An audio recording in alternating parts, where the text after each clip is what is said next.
আজকে আপনাদের একটা জায়গা দেখাতে চলেছি। বিশেষ করে অনেক বছর আগে থেকে এই জায়গাটি ওই মানুষ যায় মনের আশা পূরণের লক্ষ্যে, তবে কেউ খালি হাতে ফেরে না। এমন একটি জায়গায় আপনাদের নিয়ে যাওয়ার চেষ্টা করছি। আপনারা ভিডিওটি স্কিপ না করে সম্পূর্ণ ভিডিওটি দেখতে থাকুন। তার আগে আপনাদেরকে একটু বলে রাখি, এই জায়গাটি দেশের বিভিন্ন স্থান থেকে যেখান থেকে আসতে চান, খুলনা দক্ষিণাঞ্চলের খুলনা থেকে আসতে হলে পাইকগাছা আসবেন। পাইকগাছা এসে কাটাখালী নেমের পরে কৃষ্ণনগর যে গ্রাম, এই গ্রামে এসে যে কাউকে জিগালে আপনাদেরকে সরাসরি জায়গার লোকেশন আপনাদের দেখাই দিবে। আপনারা চাইলে রিক্সায় আসতে পারেন, পায়ে হেঁটেও আসা যায়। তো সবাই এখন এই জায়গাটি আসে অনেক মানুষের জন্য। তো বিশেষ করে অনেক সুন্দর একটি জায়গা, আপনারা দেখতে থাকুন। আসসালামু আলাইকুম সম্মানিত দর্শক, দেখতে দেখতে চলে আসলাম খুলনা পাইকগাছার কাটাখালী যে কৃষ্ণনগর যে ধরম দরগা যেটাকে বলে, এই ধরম দরগায় আমি এখন আছি। অনেকেরই এই এই ধরম দরগায় কিন্তু বিভিন্ন শ্রেণী পেশার মানুষ সবাই এখানে এসে তারা মানত করে থাকেন যে তার ইচ্ছে মতো মনের বাসনা এবং মনের যে একটা চাওয়া, রোগ বালাই এবং অন্যান্য যত যা কিছু আছে এখানে এসে তারা কিন্তু মানত করে থাকেন। সেই জায়গাটি আমি এসেছি যে ধরম দরগা, এটা অনেক বছর আগে থেকেই প্রচলিত এবং এখানে সবাই আসে। এখানে অনেক দূর দূরান্ত থেকে কিন্তু যারা মানত করার জন্য আসে, দেখেন কেউ হাঁস মানত করে, কেউ ছাগল, এভাবে তারা আসে। আপনাদেরকে সেই জায়গাটি একটু ঘুরে ঘুরে দেখানোর চেষ্টা করছি।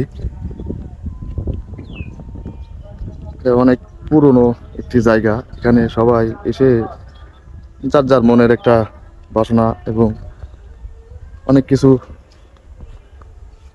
সবকিছু এখানে এসে তারা মানত করে থাকেন। এই একটি পুরনো অনেক আগের একটি ঘর, এখানে একটা কাকু একজন মুরব্বী মানুষ, উনি অবশ্যই এখানে দোকান পেতে রাখছেন, যেহেতু এখানে অনেক মানতের জন্য কিন্তু অনেক দূর দূরান্ত থেকে এখানে আসেন যার যার মনের আশা পূরণের লক্ষ্যে, পূরণ করার জন্যই। তো এই কাকার সাথে একটু একটু জানতে চাইবো। আসসালামু আলাইকুম কাকা, আমি একটু জানতে চাচ্ছিলাম, আমি এই যে এটাকে তো ধরম দরগা, ধরম দরগা বলে, একটু আসেন সামনে, মানে এই এই জায়গাটির ধরম দরগা। তো আমি শুনেছি এখানে বিভিন্ন শ্রেণীর মানুষ আসে হলো মানত করার জন্য, বিভিন্ন রোগ বালাই বা মনের আশা এরকম পূরণ করার জন্য নাকি?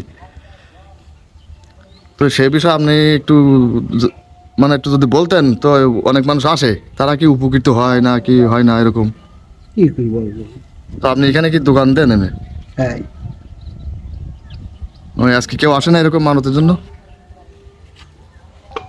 তো দর্শক, ওই কাকা আসলে বলতে পারলো না, ঠিক আছে। এখানে তো সম্মানিত দর্শক, কাকার কাছ থেকে জানতে চেয়েছিলাম, তো উনি আসলে অতটা জানে না। এখন এখানে একটা সাইনবোর্ড দেখলাম, পিরিডাঙ্গা মাজার গজালিয়া বাজার ভা একটি গোলাবনিয়া বিশ্ববিদ্যালয় সড়ক স্থানীয়, এরকম দেখুন অনেক জায়গা, বড় একটি আয়তন ঘিরে এই ধরম দরগা। তো আপনাদেরকে একটু বলে রাখি, এই দক্ষিণাঞ্চলে যারা আশেপাশে যারা আছেন, আপনারা এই ধরম দরগা এখানে এসে আপনারা বিভিন্ন জিনিসের মানত নিয়ে আসতে পারেন, আল্লাহ কবুল করতে পারেন। অনেক ছোটোবেলা থেকে আমরা দেখেছি এখানে অনেক কিছু কোনো কিছু মনের বাসনা এবং রোগ বালা এরকম কোনো কিছু যদি থেকে থাকে, তো এখানে এসে যে মানত করলে আল্লাহ মাফ করে থাকেন, এমন আমরা শুনেছি। বহুত পুরনো এই জায়গাটি, অনেক আগে থেকে এখানে বিভিন্ন লোক, বিভিন্ন শ্রেণীর মানুষ কিন্তু এখানে আসে মানতের উদ্দেশ্যে। যে দেখেন এখানে কত সুন্দর একটি নিরিবিলি একটি পরিবেশ, এখানে একটি মাজার, এই মাজারের এখানে এসে সবাই মানত করে থাকেন। তো দর্শক, আপনারা যদি ভিডিওটি একটু ভালো লেগে থাকে, অবশ্যই অন্যদেরকে একটু দেখার সুযোগ করে দেবেন। এ ধরনের নিত্য নতুন জায়গায় আমি আপনাদের ভিডিও নিয়ে হাজির হব। তো সে পর্যন্ত সবাই ভালো থাকবেন, সুস্থ থাকবেন, আল্লাহ হাফিজ।